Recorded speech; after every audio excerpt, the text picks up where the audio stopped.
Harrelson, I want you to walk as if you're carrying your mother. She's frail, but also heavy. Fly me to the moon.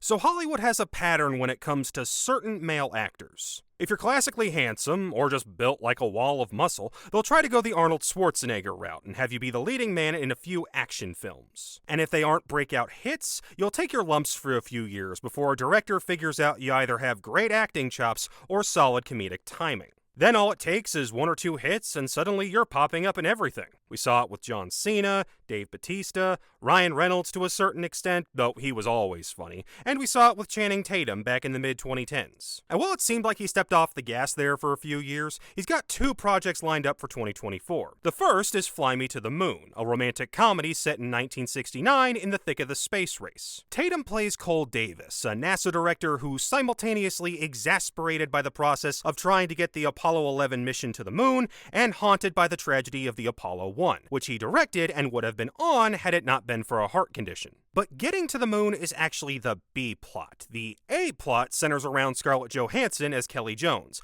a con artist advertising agent who gets looped in by the Nixon administration to try and get the American people to rally behind the space program again. She and Cole butt heads, but there's an immediate chemistry that'll hook you in pretty quickly. And if the movie were just that, it'd be fine. Unfortunately, there's a C plot that gets crowbarred in about halfway through. See, Woody Harrelson, the government agent who brought Johansson in, wants to ensure the US wins the space race against Russia no matter what. So he forces her to gather a crew to stage and film a fake version of the moon landing just in case the real one doesn't work. And while most of the marketing centers around filming the fake moon landing, it never actually tries to placate the conspiracy theorists. If anything, it's a nice little commentary on how the space race was fueled more by public political relations than actual science. But it keeps disrupting the pace throughout the second half. Tatum and ScarJo's flirtation takes a back seat, and we get what we think is the natural climax, only for the fake landing to needlessly pop back up and bloat the runtime from a smooth 90 minutes to over 2 hours. Were it not for Jim Rash showing up and doing his shtick from Community as the fake landings director,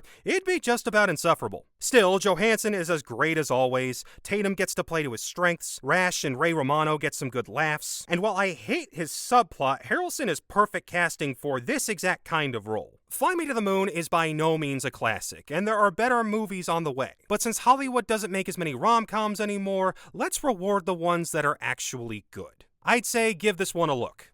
Thanks for watching.